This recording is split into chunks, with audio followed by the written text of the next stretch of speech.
ikaze mwese mukurikirana Dunda Entertainment nkuko tugize iminsi tubibamenyesha, harimwo kimwe mu biterwa arico citwa ivoka. Uno musi nico twaje kubabwira. Ubwa mbere twarigeze kubabwira yuko igiterwa c'ivoka haba harimo kugifungura, ugafungura icamwa. Ica kabiri haba harimo kwakira ikibutobuto caco. Ico kibutobuto caco bakagisya bakakigira agafu, canke ukagira udupande pande, hanyuma ugashusha mu mazi akabira, ukamara umwanya muniniya wabijije, ugaheza ukakira amazi yaco ukayanywa nk'icayi. Hanyuma igikurikira amababi y'ivoka. Amababi y'ivoka nayo ukungene aheza agakogwa, urakira amababi nk'atanu naho ugira amababi 10, ugaheza ugaca uyashira mu mazi nk'ilitiro imwe canke iri musi, bivana n'ibikombe uba ushaka gukuramwo kuzonwa. Hanyuma ugashira ku ziko ukabiza ya mazi, ukayabizamwo ya mababi y'ivoka. Hanyuma ugaca uyarazaho, bukeye mu gitondo ugaheza ugasubira ugashusha.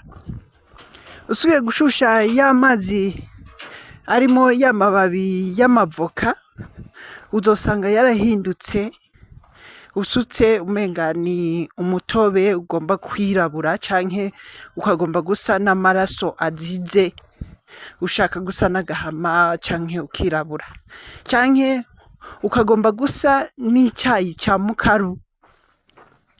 Ico gihe uca wishiriramwo agasukari kawe ugacunwa.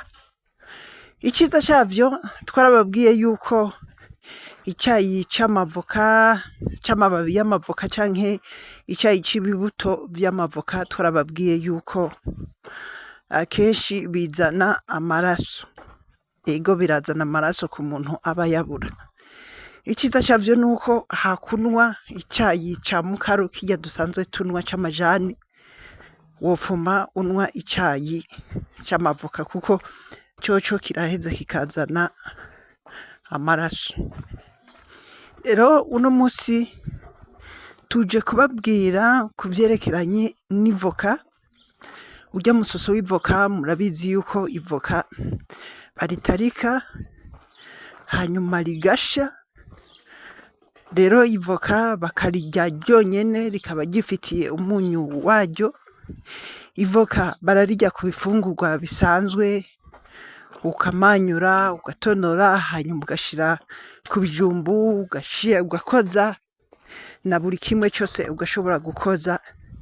Ivoka muri rusange birajana, kandi ivoka barikonsoma kwishi, kandi n'ivoka bashobora guhinguramwo amavuta yo kwisiga canke amavuta ahinguwe yo guteka.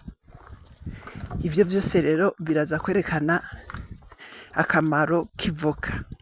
Ivoka rero wumvise yuko bashobora kurikora rigatuma n'imishatsi imera neza. Ivoka riratuma imishatsi ikura bakoresheje amavuta y'amavoka, canke bakayisiga ku rukoba, ugasanga umuntu ararose arya amaelema ivoka ritanga biciye ku rukoba rw'umuntu. Uno musi muri rusangi ivoka tuza kurivuga kuvyerekeranye n'umusoso waryo. Tubahaye rero ikaze kuri Dunda Entertainment. Dunda Entertainment ni televiziyo muri rusangi yaje kugira ngo ishobore gufasha abantu, cane cane ugwaruka. Twongera dutumirira abantu guheza bakagira sabone na partage vya bindi uhereza abandi bantu bagashoka bugurura, ukagira partage, hanyuma ukagira na jeme, ukongera ukagira n'icyo uvuze, uravuga kuri komantere, hanyuma ikindi gihe ukazotubaza ikindi kintu twovuga, kuko turamaze gukorera ku ipapayi, ibijumbu, turamaze no gukorera no ku bindi bishika, tumaze gukorera ku bishika 5. Ivoka rero rigira 6. Rero ikaze dutangure kubaserangurira uko twagiye tubiraba, uko twagiye tubibaronderera muri rusange. Kubaha ikaze rero kuri Dunda Entertainment. Ubu turiko turababwira ku vyerekeranye no kurya ivoka. Rero kurya ivoka bifise akamaro kanini ku mubiri w'umuntu, kuko ico camwa kirakaze ku vyerekeranye n'ibinure vyiza, co kimwe na yayandi bita amafibre, fibre ziba zigize umubiri w'umuntu. Hakongera mw'ivoka hakaba higanjeyo amavitamine, cane cane vitamine ya K na vitamine ya E na vitamine ya B, co kimwe n'amaminero. Hakaba harimo potassium, ariyo rero iba ikaze ku vyerekeranye n'amagara y'umutima, arico bita sante cardiaque. Hakongera hakaba na digestive mu vyerekeranye n'igubwa ryiza no ku vyerekeranye n'amaraso, hanyuma n'umutima. Muravyumva ku vyerekeranye n'amaraso hamwe n'urukoba, ku vyerekeranye n'umutima, ku vyerekeranye no kugubwa neza, no ku vyerekeranye n'amagufa, no ku vyerekeranye n'urukoba. Iyo rero ufunguye ivoka, muca mwumva rero yuko amagara no ku vyerekeranye n'itera ry'umutima, ibintu vya hypertension, yuko biheza bikaja ku rugero rumeze neza mu gihe uba ukunda gufungura amavoka. Hagaca hakurikira ko iyo uba wafunguye amavoka cane cane kenshi, biratuma mu vyerekeranye no kugubwa neza, mu vyo bya bindi bakubwira vyo kugumbiza kenshi ntibiheza ngo bikunde kuba. Rero ufungura amavoka kenshi biratuma amantuzeye amagufa naho akomera. Hanyuma ku rukoba naho, ku vyerekeranye n'urukoba, twarababwiye yuko hariho kuyisiga, twari twababwiye ko hariho kuyisiga, hakongera hakaba no kuyafungura.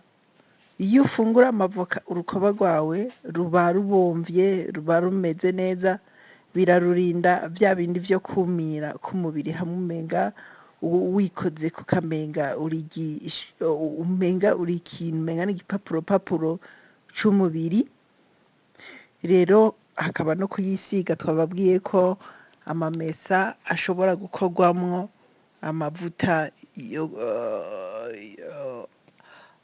yo kwisiga, ni ukuvuga amavoka arashobora gukorwamwo amavuta yo kwisiga.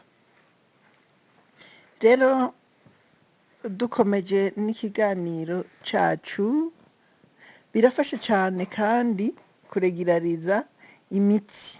Iyi mitsi itwara amaraso, bikongera ivoka rikongera rigakingira amaserire,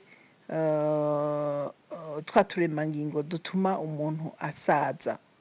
Iyo ufungura amavoka, gusaza ni ukuvuga wayafunguye kuva ukiri muto ukaguma uyafungura, biratuma irya mitsi canke arya amaserire ajejwe kuza aramera nk'ayapfa, amwe akagabanuka, ugasanga umuntu atera asaza. Hariho n'igihe umuntu biboneka yuko atera asaza akiri na muto, ico gihe uca wumva yuko ayo maserire y'umubiri, turya turemangingo tugenda tuba faible ukuntu.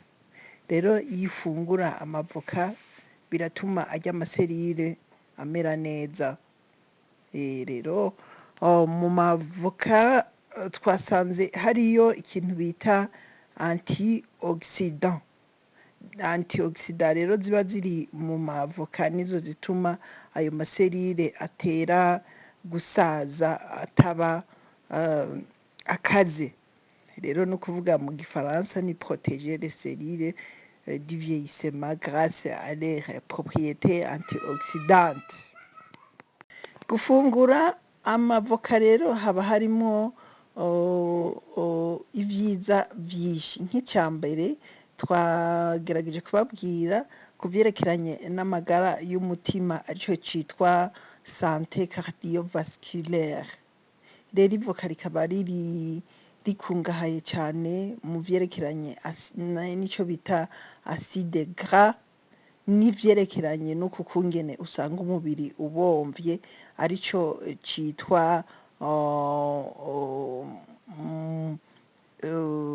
uku kubomba ndibagiye ingene bacita mu gifaransa aide à réduire les mauvais cholestérol. Hariho icyo bita LDL, icyo bita mauvais cholestérol, kuko mu mubiri w'umuntu haba hariyo cholesterol, haba hariyo icyitwa cholesterol. Iyo cholesterol rero niyo iyo yabuze canke iyo yabaye nyinshi igira ikibazo. Rero cholesterol hariho igihe iza imeze nabi, nicyo gituma baheza bakavuga mauvais cholesterol. Cholesterol nziza rero niyo ituma umuntu amera neza, kuko umuntu murumva yuko aba afise icyo bita cholesterol rimwe rimwe ukumva ari mbi. Iyo ari nziza niyo yiyo iba igize umuntu igatuma nyene umuntu aguma ameze neza. Hariho kugwiza cholesterol nziza ariyo bita HDL. Mauvais cholesterol ni LDL, mugabo cholesterol nziza bayita HDL. Ni ukuvuga ivoka riragerageza rikagabanya mauvais cholesterol, hanyuma igaheza ikaduza bon cholesterol, cholesterol nziza. Rero mu byerekeranye no kugubwa haba harimwo n'ibyo bita haute teneur y'aya mavoka, ituma haba icyitwa transit intestinal régulier. Iyi transit intestinal ni bya bindi byerekeranye n'uko ibyo ubufunguye biheza bikanyaruka kugubwa, ari ibitahejeje ngo bibe digere, bijya bigenda bisigara nk'imyanda n'iki, biheza bigasohoka n'ingoga kandi ukoroherwa n'iyo bisohoye. Uretse bya bindi byo guheza umuntu akavuga yuko agwaye ukugumirwa, bya bindi bavuga kugumbiza. Hariho vitamine n'amaminero usanga mu mavoka, iyo nayo ukunda gusanga twababwiye ko haba harimo potassium. Iyi nayo igacifasha gushira ku rutonde canke gukontorora ivumbuka ry'imirindi y'imitsi y'amaraso. Hakongera hakabamo vitamine K nk'uko twari twabivuze ku byerekeranye n'amagara y'amagufa. Hakongera hakaba n'icyo bita kayosange. Kayosange ni twa turemangingo tundi usanga mu maraso. Iri aparte aussi birazana kandi n'amavitamine. Hariho vitamine E, hakaba na vitamine C, hakongera hakaba na vitamine B.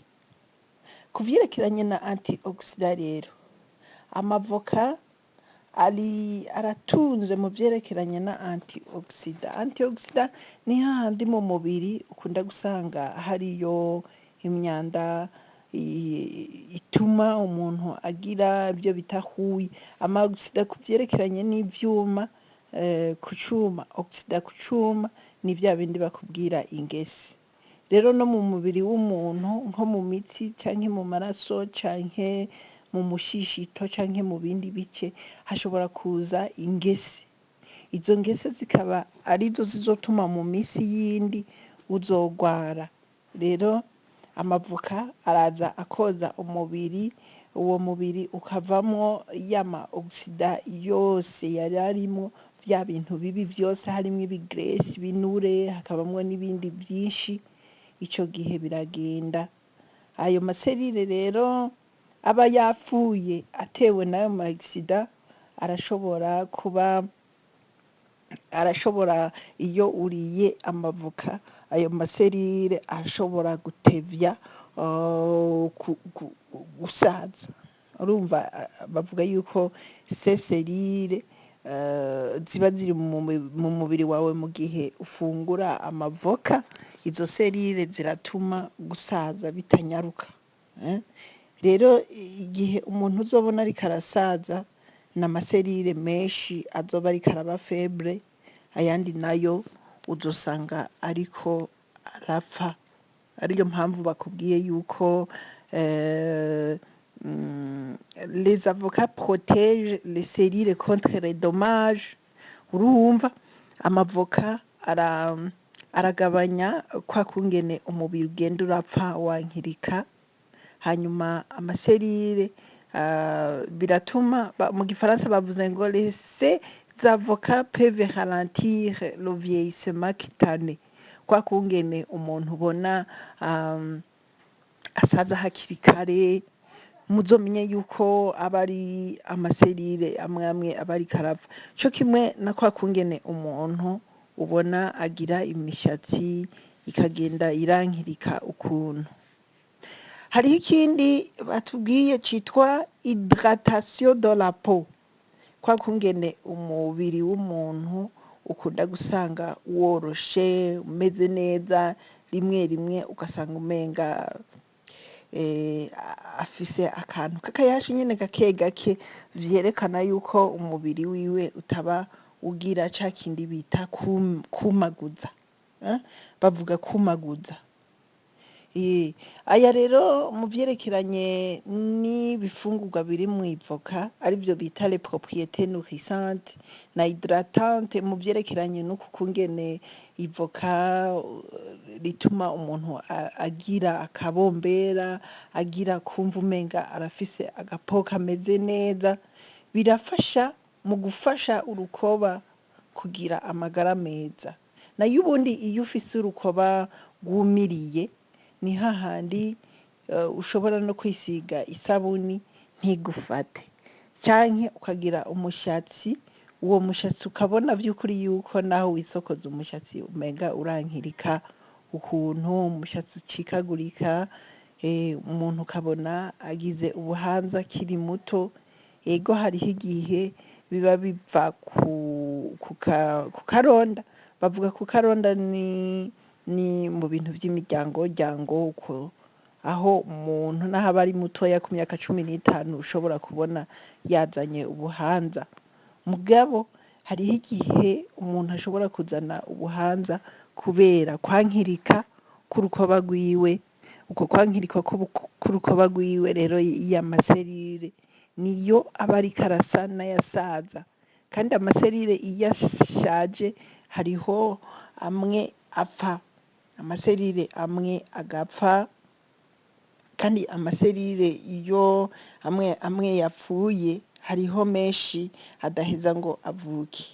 Mugabo iyo tugiye turihereza ivoka biratuma ayo maserire dusanzwe tugendana mu mibiri yacu ataho aja kandi ngo asaze n'ingoga.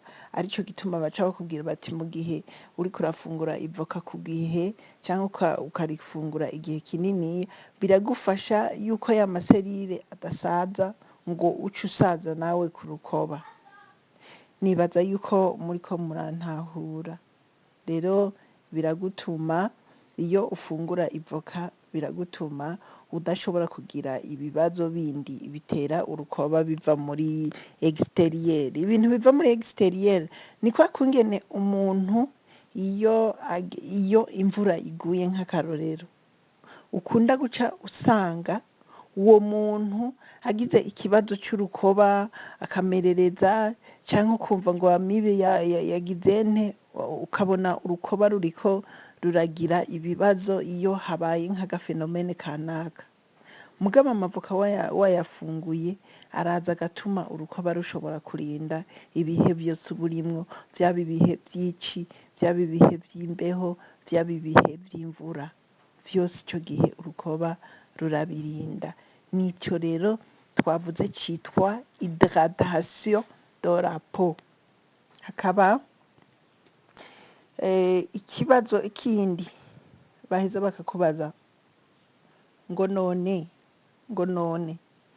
ni gute twoprofita ibyiza vy'ivoka.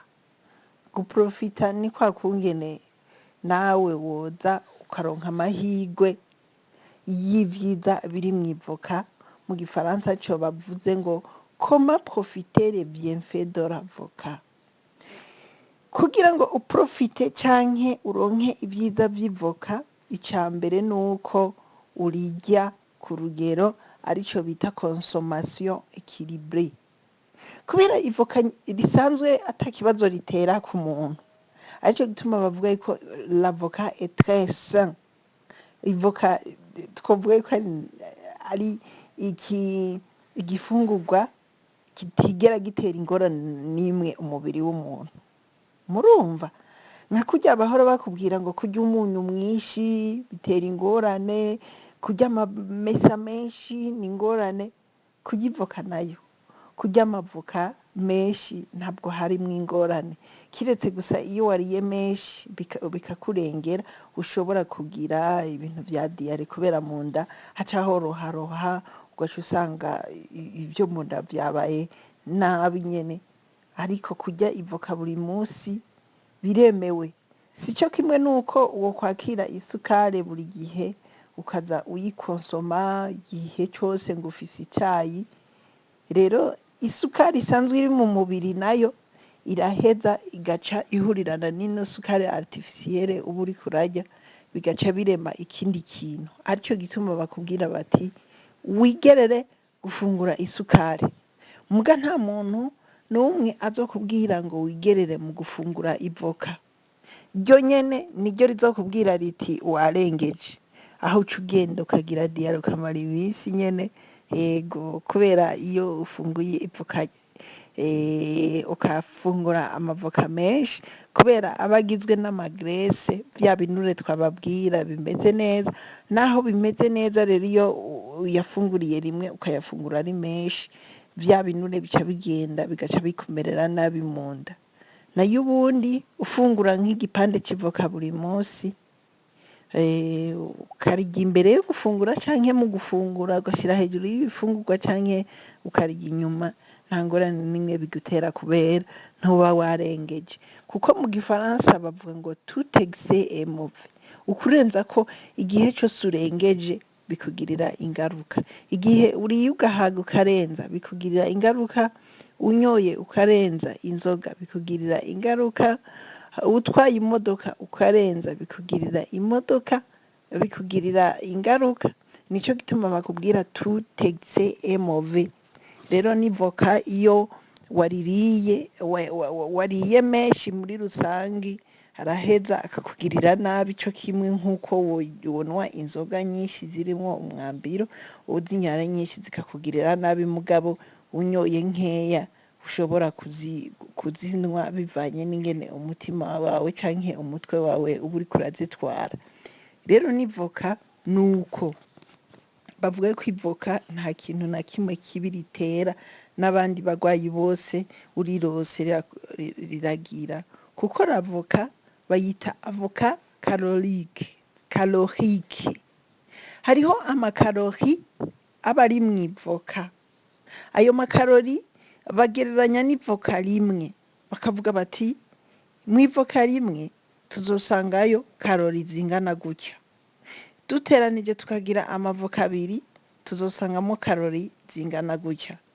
Rero zino kalori nyinshi urengeje izi kalori uriko urafungura uraheza ugaca umererwa nabi. Ni uku baba bariko barabivuga.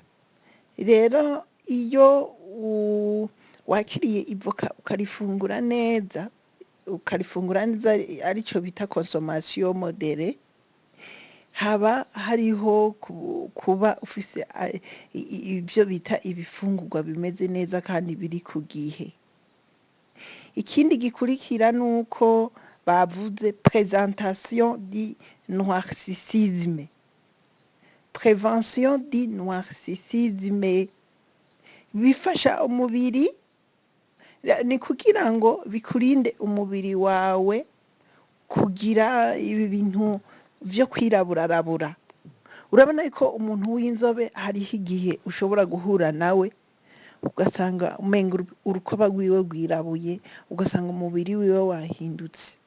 Igihe wabonye umuntu w'inzobe yameze nk'uhindura urukoba ukamenga hariho igihe agiye kumera nk'umuntu yirabura, umenya yuko uzoba ukeneye gufungura kandi neza harimwo n'ivoka, kubera biravuga ngo kugira ukingire umubiri wawe uku kwirabura, ushobora no gukoresha umutobe w'indimu n'ubundi kugira wiyevite ukungene umubiri utera ugenda wirabura. Genda ukoreshe umutobe w'indimu, hanyuma uhejeje uze urafungura ivoka. Ibi rero bituma urukoba rwawe rwiraburarabura, arico bita noircissisme, biraheza bikagufasha kugira ngo ugire urukoba rwawe rumeze neza. Ico bita polyvalence culinaire, iri avoka rero irashobora kuribwa nk'uko ushaka, uko ushaka kose. Ushobora kurirya ukoresheje salade, ushobora kurirya uvanganije n'ibindi bifungurwa, ushobora kurirya mwarumvise ikintu bita umuvango? Sinzi ko mwumvise ikintu bita umuvango. Twebwe kw'ishuri ukungene vyagenda kw'ishuri vyaradufasha cane. Iyo twakiriye ivoka rimwe canke abiri canke atatu tugashira mu gasafuriya k'umuceri kuzuye umuceri, umuntu agaca akaraba neza ku ntoki n'isabuni, agakaraba hanyuma agaca yakira akavangisha intoke wa muceri urimwo na nyamavoka. Ico gihe inyuma yavyo waca usanga umengana akantu gasa na vert, kagomba gusa na vert, cane cane twakunda kuvyita akavert. Rero ico gihe vyaradufasha kugira nte, vyaradufasha kumva yuko turiye umuceri umeze neza kandi w'igiciro ntangere. Rero turiko turababwira ibi vyerekeranye n'ingene ushobora kuvanga amavoka n'ibindi bifungurwa, bivana n'umuntu. Hariho umuntu adakunda kuvanga ivoka n'ibindi bifungurwa, mugabo abona riri ngaho hanyuma akaritegurira mw'isahani yaryo, hanyuma agashira kwa kunyu, hanyuma akaja arakoza. Bivana na guyu muntu, mugabo twebwe ukungene twabirya mu marise twakunda kugira umuvango, ukakira nk'umuceri ukavanga n'ivoka, hanyuma ugaca wihereza ugashiramwo n'amagi, hanyuma ugaca wihereza, bikaba ibintu bimeze neza. Rero nk'uko twababwiye yuko kurya ivoka ku munsi bifise akamaro ku magara y'umuntu, nk'uko ivyigwa vyinshi vyagiye birivuga, kubera biratuma akamaro ariyo bita quartier de l'alimentation, akamaro k'igifungurwa, ivoka riza gufasha rikagabanya iyo cholesterol bivuye ku binure usanga birimwo n'ayo mafibre. Rero iyo uriko urafungura ivoka bitegerezwa kuba biri modere. Ni modere gute? bahanura umuntu ku munsi yuko yorya icya kabiri c'ivoka ku munsi. Biratuma iyo uriye inusu y'ikimanyu, inusu y'ivoka, ni ukuvuga icya kabiri c'ivoka, bikurinda kugira ca kindi bita egise, kurenza ya makarori duhora tubabwira umubiri uba ukeneye, co kimwe n'ico bita cholesterol, ico bita magrese, ibinure, bigufasha kutarenza karori, kandi bikongera bikagufasha kutagwiza ibinure, ukagira ibinure biri ku rugero rwiza. Rero ngo ni vyiza yuko ushobora kuja urahinduranya ubwoko bw'amavoka kugira ngo n'ubundi ugahinduranya n'ibindi bifungurwa kugira ngo ico udasanze mw'ivoka ugisange mu ntete n'ibindi, kugira ngo ushobore gukontorora neza ibifungurwa, l'alimentation globale, kugira ngo ugire ibifungurwa biri modere, biri équilibré, ni ukuvuga biri ku rugero rwiza. Mu vyerekeranye n'ivyiza vy'imisi yose vyo gufungura rero ivoka, hariho gutera imbere ku bifungurwa. Kurya ivoka rero ku munsi bituma haba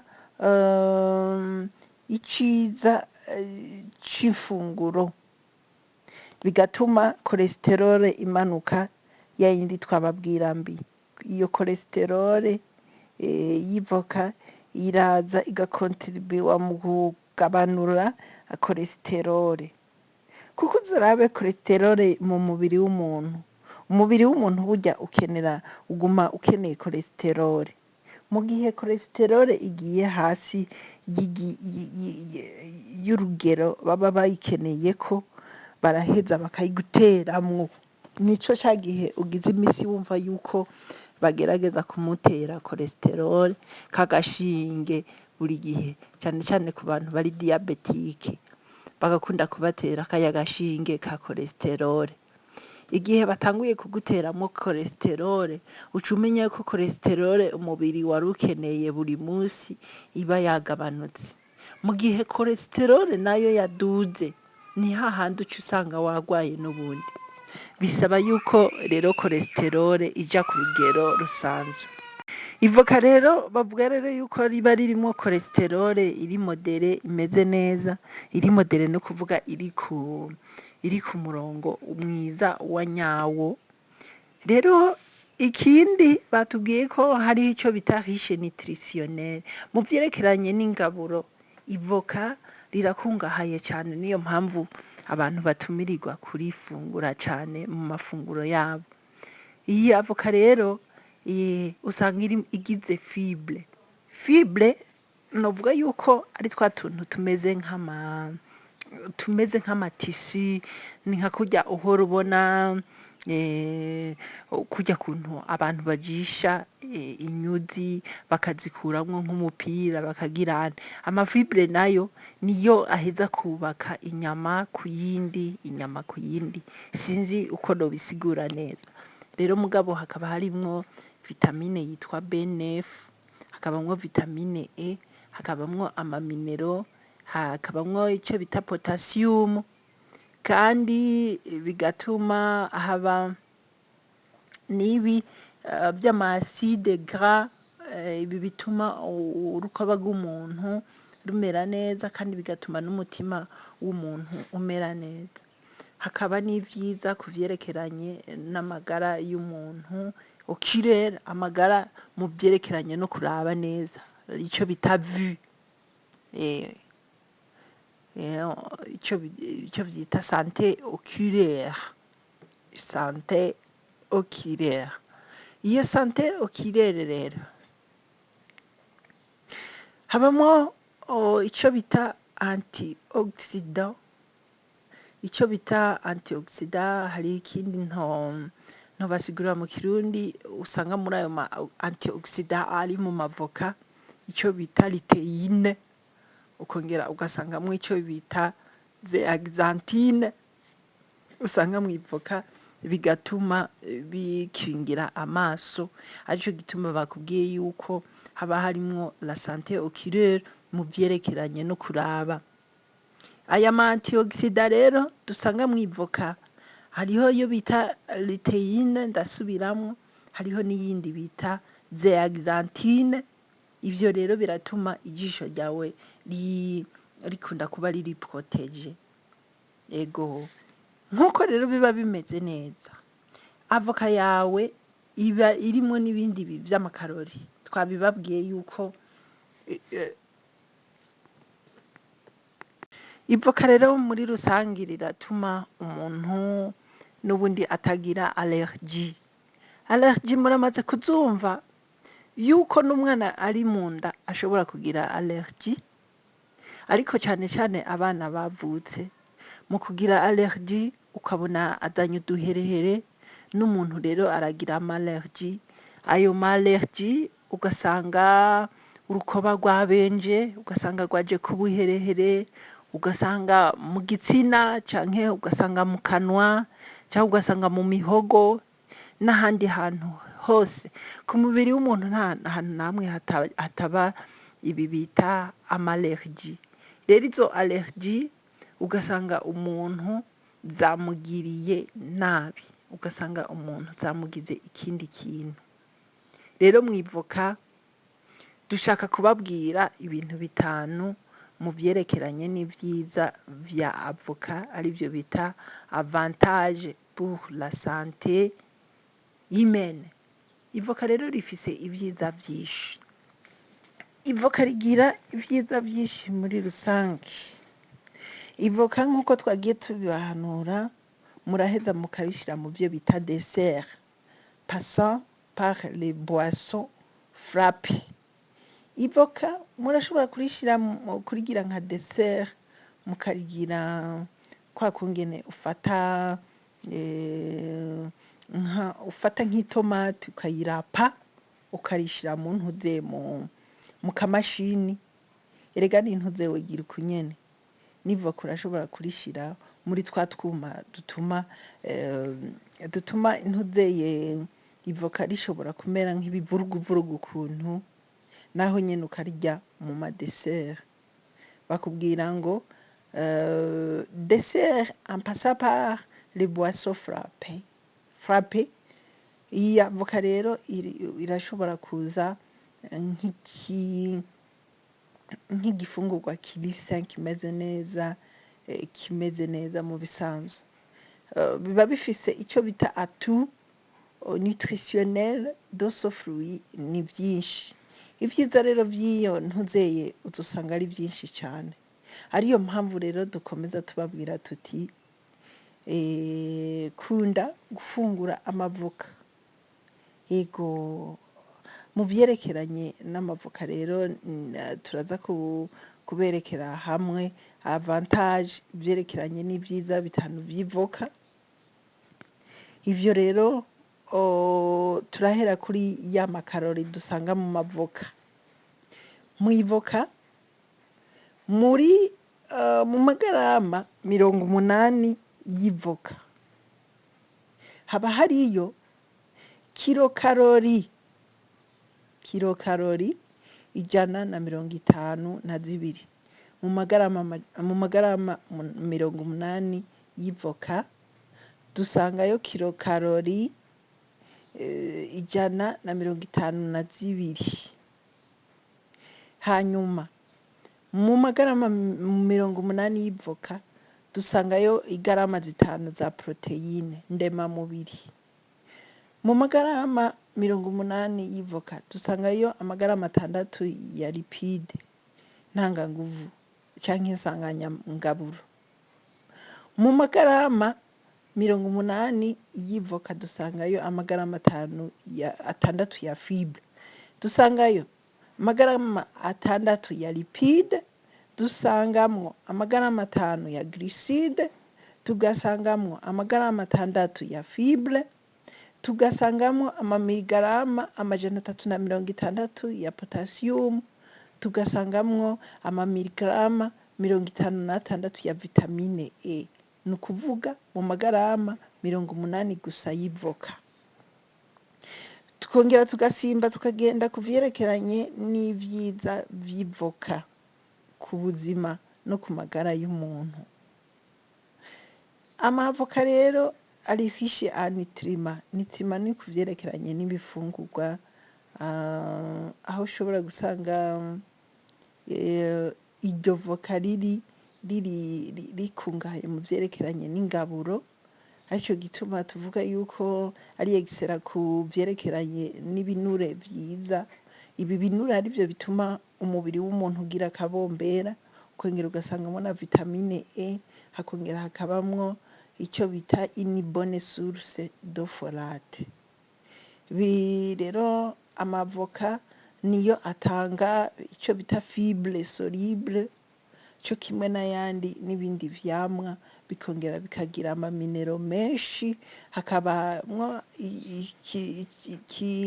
icyunyunyu citwa fer, hakabamwo icitwa cuivre, hakabamwo icitwa potassium. Ikigira kabiri, biratuma umutima umera neza ku vyerekeranye n'amagara y'umutima. Amavoka rero arakungahaye no ku vyerekeranye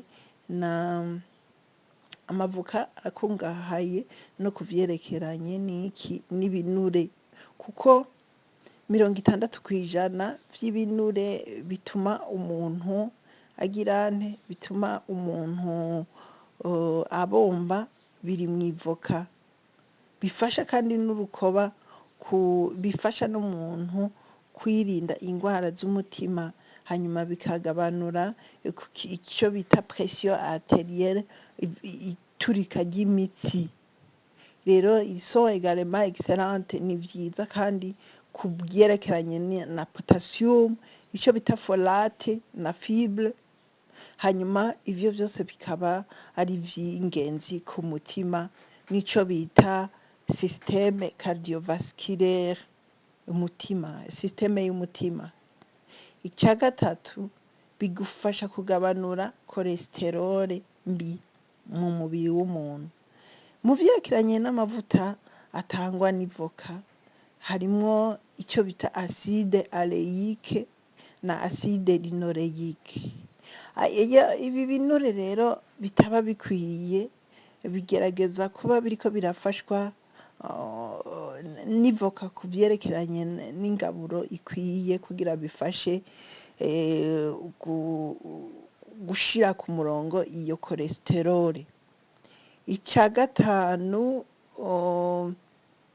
ivoka rishobora gufasha umuntu kugira ngo ashire apeti ku mwanya. Iyo rero wariye ivoka biratuma wongera kugira apeti n'ubundi, sivyo? Hanyuma ikindi ca gatanu nuko bifasha amaso kugira ngo ushobore kuraba neza. Harimwo avantage nini cane, ivyiza vyinshi biri mu mavoka, nka vitamine E irakingira, hakabamwo les caroténes. Amakarotene nayo yari luteine na zeaxanthine. Ibi bikaba biri mu vyerekeranye n'amagara y'amaso. Yego, hari ikibazo rero bari bibajije ngo none ngo ivoka ngo nta ngorane n'imwe ritera mu buzima bwo kw'isi y'umuntu, uretse bamwe abantu bari sensible. Novuga sensible niki? Iyo abantu bari sensible ku kintu, nuko iyo imvura igomba igwe hari akagoroba, uzobona hariho abantu baciye bafatwa n'imbeho ukuntu. Uwo muntu aba ari sensible kumva yuko ata mbeho, uwo aba ari sensible. Co kimwe n'aba bantu ukunda gusanga bagwaye asthma, yumvise imbeho acaja muri crise. Uretse abantu rero bari sensible kuri bene izi ngwara, ubundi avoka nta kindi kintu na kimwe kibi igira. Yego, bashobora kuba usanga baca bagira allergie kw'ivoka, uretse abantu bari sensible baca bagira allergie kw'ivoka, ubundi nta kintu na kimwe eh, ritera. Ego. Okay. Ivoka rero rirakaze ku buzima bw'umuntu, aricyo gituma kurikonsoma bizana uturorero twinshi, naho tworora turavuga tutomara. Kubaha ikaze rero kuri Dunda Entertainment. Ubu turiko turababwira ku vyerekeranye no kurya ivoka. Rero kurya ivoka bifise akamaro kanini ku mubiri w'umuntu, kuko ico camwa kirakaze ku vyerekeranye n'ibinure vyiza, co kimwe na yayandi bita amafibre, fibre ziba zigize umubiri w'umuntu. Hakongera mw'ivoka hakaba higanjeyo amavitamine, cane cane vitamine ya K na vitamine ya E na vitamine ya B, co kimwe n'amaminero. Hakaba harimo potassium, ariyo rero iba ikaze ku vyerekeranye n'amagara y'umutima, arico bita sante cardiaque. Hakongera hakaba na digestive mu vyerekeranye n'igubwa ryiza no ku vyerekeranye n'amaraso, hanyuma n'umutima. Muravyumva ku vyerekeranye n'amaraso hamwe n'urukoba, ku vyerekeranye n'umutima, ku vyerekeranye no kugubwa neza, no ku vyerekeranye n'amagufa, no ku vyerekeranye n'urukoba. Iyo rero ufunguye ivoka, muca mwumva rero yuko amagara no ku vyerekeranye n'itera ry'umutima, ibintu vya hypertension, yuko biheza bikaja ku rugero rumeze neza mu gihe uba ukunda gufungura amavoka. Hagaca hakurikira ko iyo uba wafunguye amavoka cane cane kenshi, biratuma mu vyerekeranye no kugubwa neza, mu vyo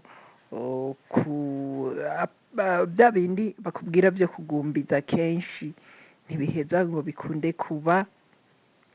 Rero ufungura amavoka kenshi biratuma amantuzeye amagufa naho akomera. Hanyuma ku rukoba naho, ku vyerekeranye n'urukoba, twarababwiye yuko hariho kuyisiga, twari twababwiye ko hariho kuyisiga, hakongera hakaba no kuyafungura. Iyo ufungura amavoka urukoba rwawe ruba rubomvye, ruba rumeze neza, birarurinda vya bindi vyo kumira k'umubiri, hamwe umenga wikoze kukamenga umenga uri ikintu, umenga n'igipapuro c'umubiri. Rero hakaba no kuyisiga, twababwiye ko amamesa ashobora gukorwamwo amavuta yo kwisiga. Ni ukuvuga amavoka arashobora gukorwamwo amavuta yo kwisiga.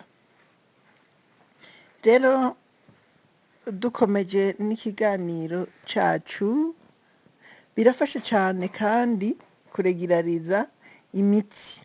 Iyi mitsi itwara amaraso, bikongera ivoka rikongera rigakingira amaserire, twa turemangingo dutuma umuntu asaza. Iyo ufungura amavoka, gusaza ni ukuvuga wayafunguye kuva ukiri muto ukaguma uyafungura, biratuma irya mitsi canke arya amaserire ajejwe kuza aramera nk'ayapfa, amwe akagabanuka, ugasanga umuntu atera asaza. Hariho n'igihe umuntu biboneka yuko atera asaza akiri na muto, ico gihe uca wumva yuko ayo maserire y'umubiri, turya turemangingo tugenda tuba febre ukuntu. Rero iyo ufungura amavoka biratuma arya amaserire amera neza. Rero mu mavoka twasanze hariyo ikintu bita antioxidant. Antioxidant rero ziba ziri mu mavoka nizo zituma ayo maserire atera gusaza ataba akaze. Rero no kuvuga mu gifaransa ni protéger les cellules du vieillissement grâce à leurs propriétés antioxydantes. Gufungura amavoka rero haba harimo ibyiza byinshi. Nk'icyambere twagerageje kubabwira ku byerekeranye n'amagara y'umutima aricyo cyitwa santé cardiovasculaire. Rero ivoka rikaba rikungahaye cyane mu byerekeranye n'icyo bita acide gras, n'ibyerekeranye no kukungene usanga umubiri ubomvye aricyo cyitwa uku kubomba ndibagiye ingene bacita mu gifaransa aide à réduire les mauvais cholestérol. Hariho icyo bita LDL, icyo bita mauvais cholestérol, kuko mu mubiri w'umuntu haba hariyo cholesterol, haba hariyo icyitwa cholesterol. Iyo cholesterol rero niyo iyo yabuze canke iyo yabaye nyinshi igira ikibazo. Rero cholesterol hariho igihe iza imeze nabi, nicyo gituma baheza bakavuga mauvais cholesterol. Cholesterol nziza rero niyo ituma umuntu amera neza, kuko umuntu murumva yuko aba afise icyo bita cholesterol rimwe rimwe ukumva ari mbi. Iyo ari nziza niyo yiyo iba igize umuntu, igatuma nyene umuntu aguma ameze neza. Hariho kugwiza cholesterol nziza ariyo bita HDL. Mauvais cholesterol ni LDL, mugabo cholesterol nziza bayita HDL. Ni ukuvuga ivoka riragerageza rikagabanya mauvais cholesterol, hanyuma igaheza ikaduza bon cholesterol, cholesterol nziza. Rero mu byerekeranye no kugubwa haba harimwo n'ibyo bita haute teneur y'aya mavoka, ituma haba icyitwa transit intestinal régulier. Iyi transit intestinal ni bya bindi byerekeranye n'uko ibyo ufunguye biheza bikanyaruka kugubwa, ari ibitahejeje ngo bibe digere, bijya bigenda bisigara nk'imyanda n'iki, biheza bigasohoka n'ingoga kandi ukoroherwa n'iyo bisohoye, uretse bya bindi byo guheza umuntu akavuga yuko agwaye ukugumirwa, bya bindi bavuga kugumbiza. Hariho vitamine n'amaminero usanga mu mavoka, iyo nayo ukunda gusanga twababwiye ko haba harimo potassium. Iyi nayo igacifasha gushira ku rutonde canke gukontorora ivumbuka ry'imirindi y'imitsi y'amaraso. Hakongera hakabamo vitamine K nk'uko twari twabivuze ku byerekeranye n'amagara y'amagufa. Hakongera hakaba n'icyo bita kayosange. Kayosange ni twa turemangingo tundi usanga mu maraso. Iri aparte aussi birazana kandi n'amavitamine. Hariho vitamine E, hakaba na vitamine C, hakongera hakaba na vitamine B. Ku byerekeranye na antioxidant rero, amavoka aratunze mu byerekeranye na antioxidant. Antioxidant ni hahandi mu mubiri ukunda gusanga hariyo imyanda ituma umuntu agira ibyo bita huyi. Amaoxida ku byerekeranye n'ivyuma ku cuma, oxida ku cuma ni bya bindi bakubwira ingesi. Rero no mu mubiri w'umuntu nko mu mitsi canke mu maraso canke mu mushishito canke mu bindi bice hashobora kuza ingesi. Izo ngese zikaba arizo zizotuma mu misi yindi uzogwara. Rero amavoka araza akoza umubiri, uwo mubiri ukavamwo yama oxida yose yari arimo, vya bintu bibi byose harimo ibigresi, ibinure, hakabamwo n'ibindi byinshi.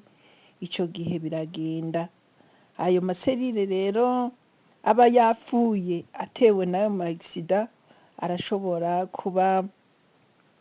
arashobora iyo uriye amavoka, ayo maserire ashobora gutevya gusaza.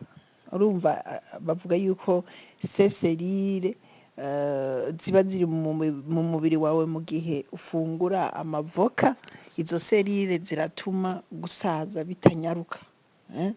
Rero igihe umuntu uzobona ariko arasaza n'amaserire menshi azoba ariko araba febre, ayandi nayo uzosanga ariko arapfa. Ariyo mpamvu bakubwiye yuko les avocats protègent les cellules contre les dommages. Urumva amavoka aragabanya kwa kungene umubiri ugenda urapfa wankirika, hanyuma amaserire biratuma mu gifaransa bavuze ngo les avocats peuvent ralentir le vieillissement cutané, kwa kungene umuntu ubona asaza hakiri kare, muzomenye yuko aba ari amaserire amwe amwe aba ariko arapfa. Co kimwe na kwa kungene umuntu ubona agira imishatsi ikagenda irankirika ukuntu. Hariho ikindi batubwiye citwa hydratation de la peau, kwa kungene umubiri w'umuntu ukunda gusanga woroshe umeze neza, rimwe rimwe ugasanga umenga afise akantu k'akayashi nyene gake gake, vyerekana yuko umubiri wiwe utaba ugira ca kindi bita kumaguza. Bavuga kumaguza. Aya rero mu vyerekeranye n'ibifungurwa biri mw'ivoka arivyo bita les propriétés nourrissantes na hydratantes, mu vyerekeranye n'uku kungene ivoka rituma umuntu agira akabombera, agira kumva umenga arafise agapo kameze neza, birafasha mu gufasha urukoba kugira amagara meza. Nayo ubundi iyo ufise urukoba rwumiriye ni hahandi ushobora no kwisiga isabuni ntigufate, canke ukagira umushatsi, uwo mushatsi ukabona vy'ukuri yuko naho wisokoza umushatsi umenga urankirika ukuntu, umushatsi ucikagurika, umuntu ukabona agize ubuhanza akiri muto. Ego hariho igihe biba biva ku karonda, bavuga ku karonda ni mu bintu vy'imiryango uko, aho umuntu naho aba ari mutoya ku myaka 15 ushobora kubona yazanye ubuhanza. Mugabo hariho igihe umuntu ashobora kuzana ubuhanza kubera kwankirika k'urukoba rwiwe. Uko kwankirika k'urukoba rwiwe rero y'amaserire niyo aba ariko arasa n'ayasaza, kandi amaserire iyo ashaje hariho amwe apfa, amaserire amwe agapfa, kandi amaserire iyo amwe yapfuye hariho menshi adaheza ngo avuke. Mugabo iyo tugiye turihereza ivoka biratuma ayo maserire dusanzwe tugendana mu mibiri yacu ataho aja kandi ngo asaze n'ingoga. Arico gituma baca bakubwira bati mu gihe uriko urafungura ivoka ku gihe cyangwa ukarifungura igihe kinini, biragufasha yuko ya maserire adasaza ngo uce usaza nawe ku rukoba. Nibaza yuko muriko murantahura. Rero biragutuma iyo ufungura ivoka biragutuma udashobora kugira ibibazo bindi bitera urukoba biva muri exterieur. Ibintu biva muri exterieur ni kwa kungene umuntu iyo imvura iguye nk'akarorero ukunda guca usanga uwo muntu agize ikibazo c'urukoba akamerereza, canke ukumva ngo amibe yagize nte, ukabona urukoba ruriko ruragira ibibazo iyo habaye nk'agafenomene kanaka. mugabo amavoka wayafunguye araza agatuma urukoba rushobora kurinda ibihe byose uba urimwo, byaba ibihe by'ici, byaba ibihe by'imbeho, byaba ibihe by'imvura, vyose ico gihe urukoba rurabirinda. Nico rero twavuze citwa hydratation de la peau. Hakaba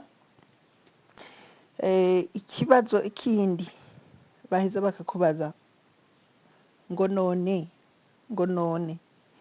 ni gute twoprofita ibyiza vy'ivoka. Guprofita ni kwa kungene nawe woza ukaronka amahirwe y'ivyiza biri mw'ivoka. Mu gifaransa co bavuze ngo comment profiter les bienfaits de l'avocat. Kugira ngo uprofite canke uronke ibyiza vy'ivoka, ica mbere nuko urirya ku rugero arico bita consommation équilibrée. Kubera ivoka risanzwe ata kibazo ritera ku muntu, arico gituma bavuga yuko l'avocat est très sain. Ivoka twovuga yuko ari igifungurwa kitigera gitera ingorane n'imwe umubiri w'umuntu. Murumva? Nka kurya bahora bakubwira ngo kurya umunyu mwinshi bitera ingorane, kurya amamesa menshi ni ingorane, kurya ivoka nayo, kurya amavoka menshi ntabwo harimwo ingorane, kiretse gusa iyo wariye menshi bikakurengera ushobora kugira ibintu vya diare kubera mu nda haca horoharoha, ugaca usanga ibyo mu nda vyabaye nabi nyene. Ariko kurya ivoka buri munsi biremewe. Sico kimwe nuko uwo kwakira isukari buri gihe ukaza uyikonsoma igihe cose ngo ufise icayi.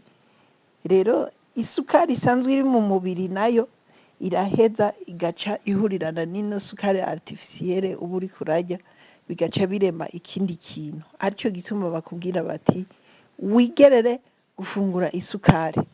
Muga nta muntu n'umwe azokubwira ngo wigerere mu gufungura ivoka. Ryo nyene niryo rizokubwira riti warengeje, aho uca ugenda ukagira diare ukamara iminsi nyene. Yego, kubera iyo ufunguye ivoka ukafungura amavoka menshi, kubera aba agizwe n'amagrese, vya binure twababwira bimeze neza. Naho bimeze neza rero iyo uyafunguriye rimwe ukayafungura ari menshi, vya binure bica bigenda bigaca bikumerera nabi mu nda.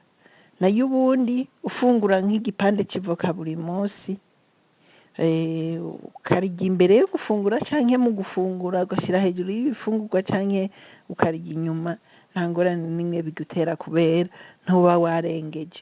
Kuko mu gifaransa bavuga ngo tout excès est mauvais. Ukurenza ko igihe cose urengeje bikugirira ingaruka. Igihe uriye ugahaga ukarenza bikugirira ingaruka, unyoye ukarenza inzoga bikugirira ingaruka, utwaye imodoka ukarenza bikugirira ingaruka. Nico gituma bakubwira tout excès est mauvais. Rero n'ivoka iyo wariye menshi muri rusangi araheza akakugirira nabi, co kimwe nk'uko wonwa inzoga nyinshi zirimwo umwambiro, uzinyara nyinshi zikakugirira nabi. Mugabo unyoye nkeya ushobora kuzinwa bivanye n'ingene umutima wawe canke umutwe wawe uba uriko urazitwara. Rero n'ivoka nuko bavuga ko ivoka nta kintu na kimwe kibi ritera, n'abandi bagwayi bose urirose riragira. Kuko l'avoka bayita avoka calorique. Hariho amakarori aba ari mw'ivoka.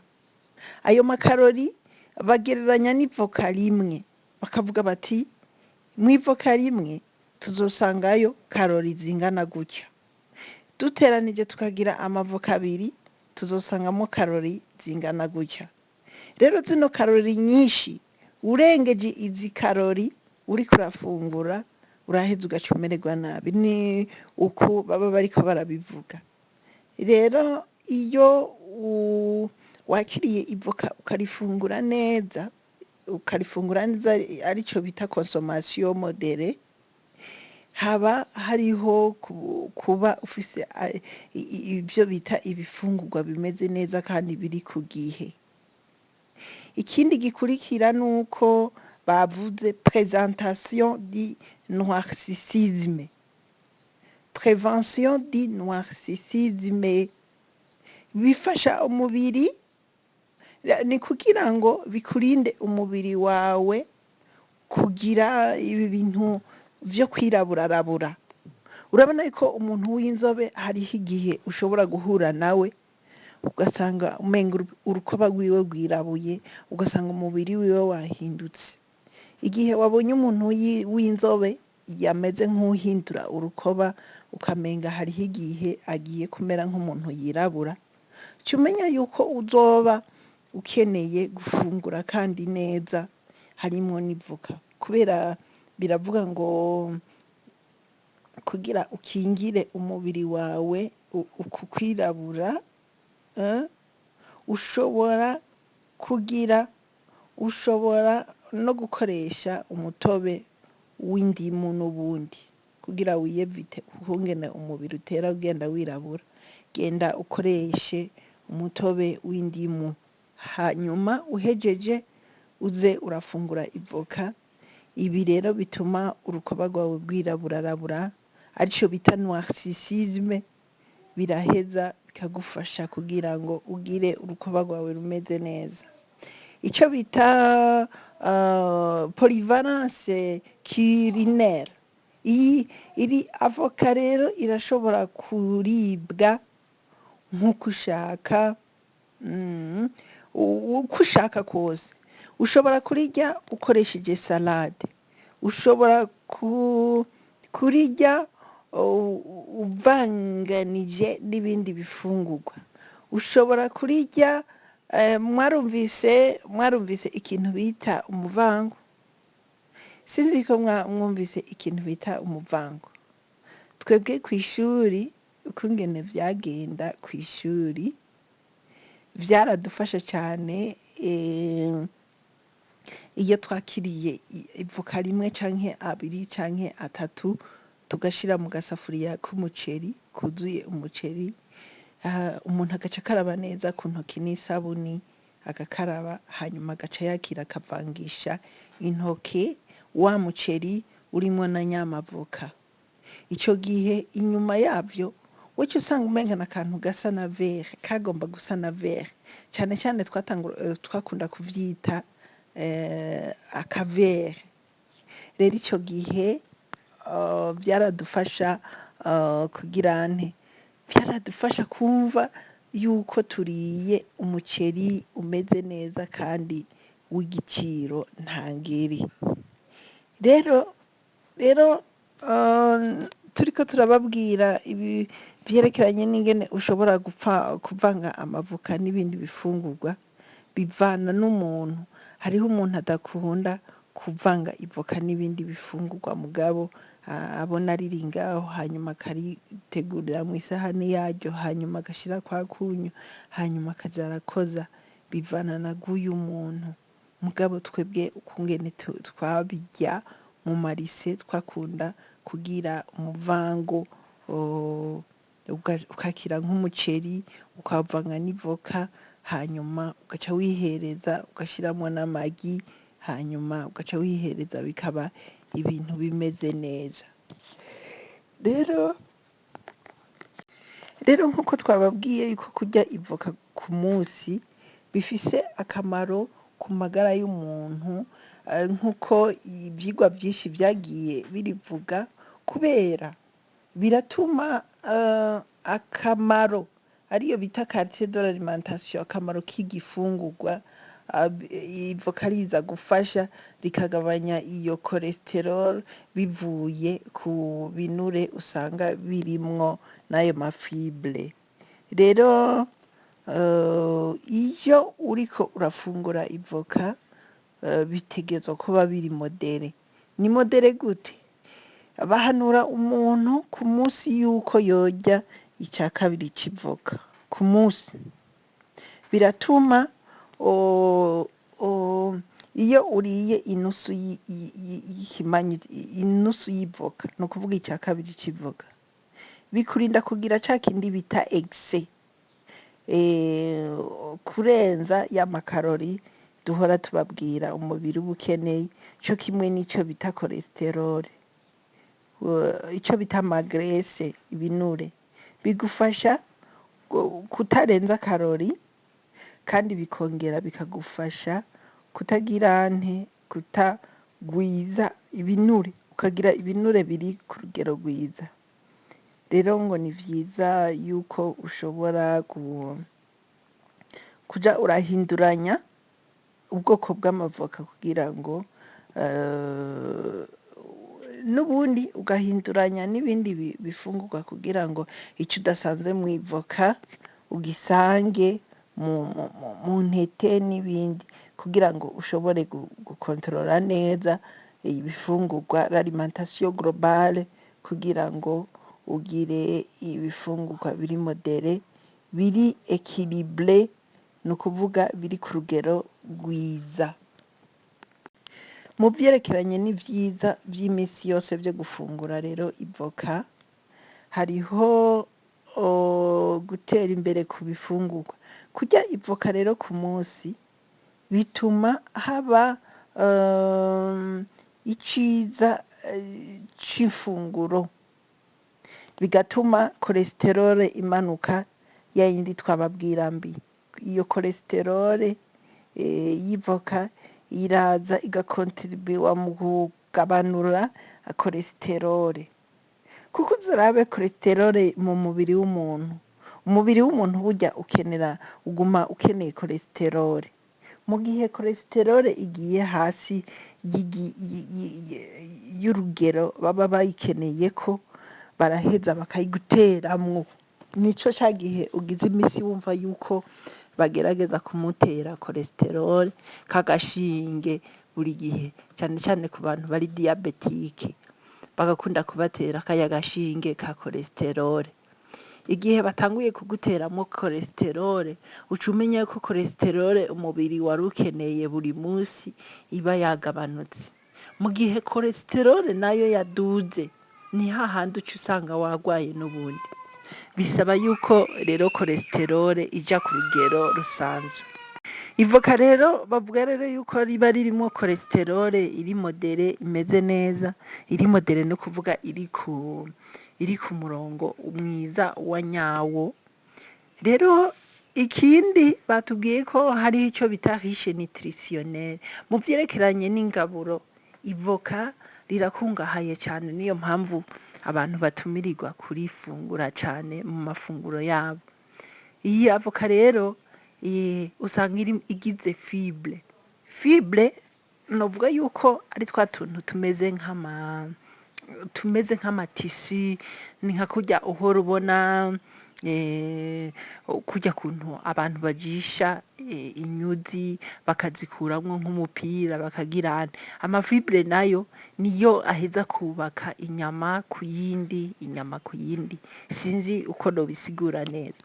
Rero mugabo hakaba harimwo vitamine yitwa B9, hakabamwo vitamine E, hakabamwo amaminero, hakabamwo ico bita potassium, kandi bigatuma haba n'ibi vy'ama-acide gras, ibi bituma urukoba rw'umuntu rumera neza, kandi bigatuma n'umutima w'umuntu umera neza.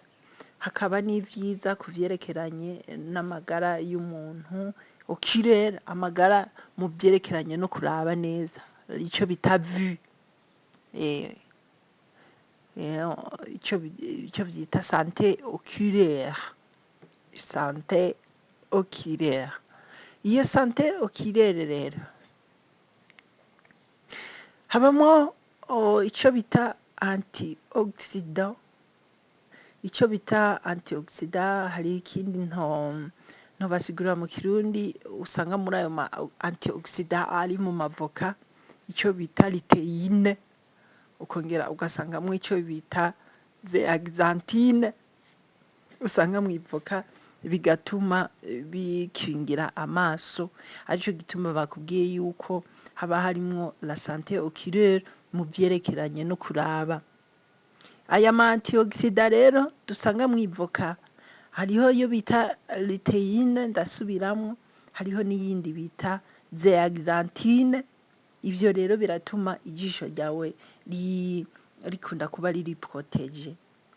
Ego, nk'uko rero biba bimeze neza, avoka yawe iba irimo n'ibindi vy'amakarori. Twabibabwiye yuko ivoka rero muri rusange riratuma umuntu n'ubundi atagira allergie. Allergie muramaze kuzumva yuko n'umwana ari mu nda ashobora kugira allergie, ariko cyane cyane abana bavutse mu kugira allergie ukabona azanye uduherehere, n'umuntu rero aragira amallergie. Ayo mallergie ugasanga urukoba rwabenje, ugasanga rwaje kubuherehere, ugasanga mu gitsina canke ugasanga mu kanwa cyangwa ugasanga mu mihogo n'ahandi hantu hose ku mubiri w'umuntu. Nta hantu namwe hataba ibi bita amallergie. Rero izo allergie ugasanga umuntu zamugiriye nabi, ugasanga umuntu zamugize ikindi kintu. Rero mwivoka dushaka kubabwira ibintu bitanu mu byerekeranye n'ivyiza vya avoka, arivyo bita avantage pour la santé humaine. Ivoka rero rifise ivyiza vyinshi. Ivoka rigira ivyiza vyinshi muri rusange. Ivoka nk'uko twagiye tubibahanura, muraheza mukarishira mu byo bita dessert, passant par les boissons frappées. Ivoka murashobora kurigira nka dessert, mukarigira kwa kungene ufata nk'itomati ukayirapa ukarishira mu ntuze mu kamashini. Erega n'intuze wegira ukunyene. N'ivoka urashobora kurishira muri twa twuma dutuma intuzeye ivoka rishobora kumera nk'ibivuruguvurugu ukuntu, naho nyene ukarya mu madessert. Bakubwira ngo dessert en passant par les boissons frappées.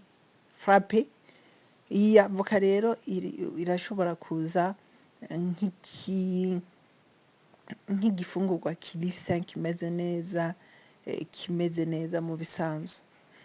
Biba bifise icyo bita atout nutritionnel de ce fruit, ni byinshi. Ivyiza rero by'iyo ntuzeye uzusanga ari byinshi cyane. Ariyo mpamvu rero dukomeza tubabwira tuti kunda gufungura amavoka.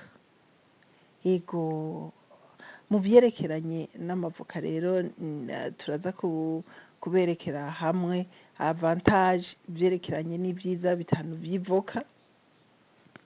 Ivyo rero turahera kuri ya makarori dusanga mu mavoka. Mu ivoka muri mu magarama 80 y'ivoka haba hariyo kilokarori 152. Mu magarama 80 y'ivoka dusangayo kilokarori 152. Hanyuma mu magarama 80 y'ivoka dusangayo igarama 5 za proteine ndemamubiri. Mu magarama 80 y'ivoka dusangayo amagarama 6 ya lipide ntanganguvu canke insanganyangaburo. Mu magarama 80 y'ivoka dusangayo amagarama 6 ya fibre. Dusangayo amagarama 6 ya lipide, dusangamwo amagarama 5 ya glycide, tugasangamwo amagarama 6 ya fibre, tugasangamwo amamiligarama 360 ya potassium, tugasangamwo amamiligarama 56 ya vitamine E. Nukuvuga mu magarama 80 gusa y'ivoka. Tukongera tugasimba tukagenda ku vyerekeranye n'ivyiza vy'ivoka ku buzima no ku magara y'umuntu. Amavoka rero ari riche en nutriments. Nutriments ni ku vyerekeranye n'ibifungurwa, aho ushobora gusanga iryo voka rikungahaye mu vyerekeranye n'ingaburo, arico gituma tuvuga yuko ari excellent ku vyerekeranye n'ibinure vyiza. Ibi binure arivyo bituma umubiri w'umuntu ugira akabombera, ukongera ugasangamwo na vitamine E, hakongera hakabamwo ico bita une bonne source de folate. Ibi rero amavoka niyo atanga ico bita fibre soluble, co kimwe n'ayandi n'ibindi vyamwa, bikongera bikagira amaminero menshi, hakabamwo icunyunyu citwa fer, hakabamwo icitwa cuivre, hakabamwo icitwa potassium. Ikigira kabiri, biratuma umutima umera neza ku vyerekeranye n'amagara y'umutima. Amavoka rero arakungahaye no ku vyerekeranye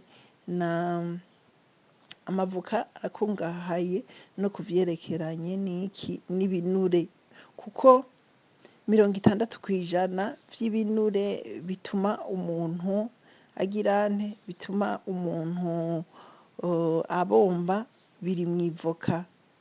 Bifasha kandi n'urukoba, bifasha n'umuntu kwirinda ingwara z'umutima, hanyuma bikagabanura ico bita pression arterielle, iturika ry'imitsi. Rero ils sont également excellentes, ni vyiza kandi ku vyerekeranye na potassium, ico bita folate na fibre. Hanyuma ivyo vyose bikaba ari ivy'ingenzi ku mutima, nico bita système cardiovasculaire, système y'umutima. Ica gatatu, bigufasha kugabanura cholesterol mbi mu mubiri w'umuntu. Mu vyerekeranye n'amavuta atangwa n'ivoka, harimwo ico bita acide aleique na acide linoleique. Ibi binure rero bitaba bikwiye, bigerageza kuba biriko birafashwa n'ivoka ku vyerekeranye n'ingaburo ikwiye, kugira bifashe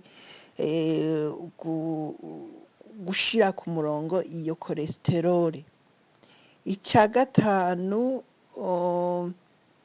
ivoka rishobora gufasha umuntu kugira ngo ashire apeti ku mwanya. Iyo rero wariye ivoka biratuma wongera kugira apeti n'ubundi, sivyo? Hanyuma ikindi ca gatanu nuko bifasha amaso kugira ngo ushobore kuraba neza. Harimwo avantage nini cane, ivyiza vyinshi biri mu mavoka, nka vitamine E irakingira, hakabamwo les caroténes. Amakarotene nayo yari luteine na zeaxanthine. Ibi bikaba biri mu vyerekeranye n'amagara y'amaso. Yego, hari ikibazo rero bari bibajije ngo none ngo ivoka ngo nta ngorane n'imwe ritera mu buzima bwo kw'isi y'umuntu, uretse bamwe abantu bari sensible. Novuga sensible niki? Iyo abantu bari sensible ku kintu, nuko iyo imvura igomba igwe hari akagoroba, uzobona hariho abantu baciye bafatwa n'imbeho ukuntu.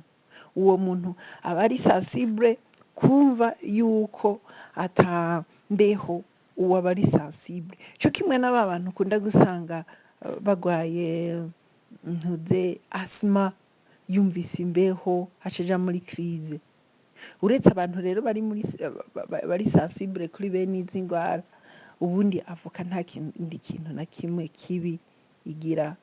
Yego, bashobora kuba usanga baca bagira allergie kw'ivoka, uretse abantu bari sensible baca bagira allergie kw'ivoka, ubundi nta kintu na kimwe ritera. Yego. Okay. Ivoka rero rirakaze ku buzima bw'umuntu arico gituma kurikonsoma bizana uturorero twinshi naho tworara turavuga tutomara.